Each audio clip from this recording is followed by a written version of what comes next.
Right, now this, long, low, that's a coupe. That's definitely a coupe.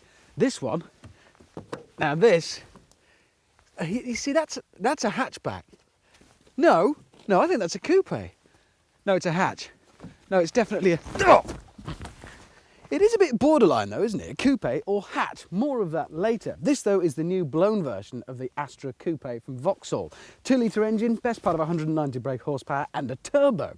That we'll test it against, obviously a coupe, the Celica from Toyota, also with 190 brake horsepower.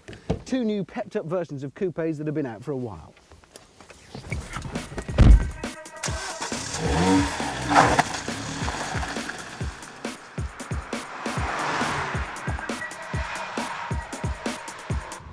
There's no doubt we're in an Astra. You could trace it back probably to the original Mark I. There's something immediately recognisable from the stalks behind the steering wheel just to the layout of the fascia. It has been tweaked a little bit because this is a coupe, but nothing over the top. And that's just it. Right from the external looks to the internal feel, there's absolutely no sense of occasion to the Astra Coupe. You could just be driving an ordinary Astra hatch. There's no drama, darlings.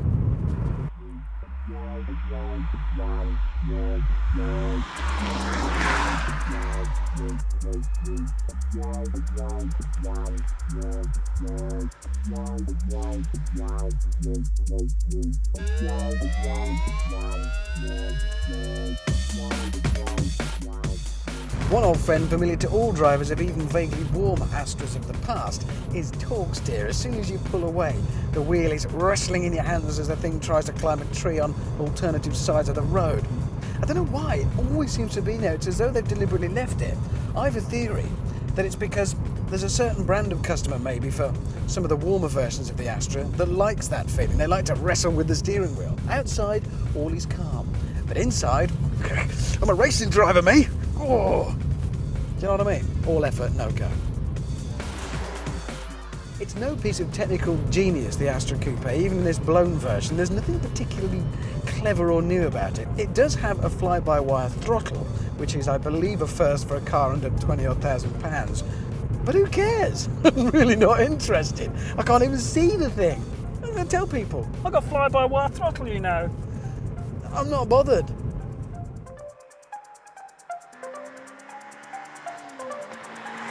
This must be about the 500th incarnation of the Toyota Celica. It seems the company really just hates to dump a name and they've stuck with it for year after year.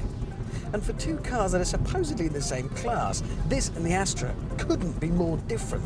Whereas the Astra is kind of upright and really just a hatch with a faint slope on the back, the Celica is long and low and mean looking. Climb inside and straight away you've got that sense of drama and occasion that's missing in the Vauxhall. You'll know you're in a sporty car. Set off though, and at first you might think there's a bit of a disappointment here because this engine has been set up at low revs. It's pretty much a shopping car, but then at about 6,000 revs it changes onto a different cam profile which completely changes the whole character of the engine. It's a VVTi, so no turbo, but boy is this a boost for power. In fact, whereas the power delivery in the Astra, despite the turbo, is fairly level and flat, in this it's nothing, and then all of it at about 6,000 revs. It goes completely berserk. I'll demonstrate. You can even hear it in the noise. 5, 5.5, 6, just coming up to 6. Now, it all happens.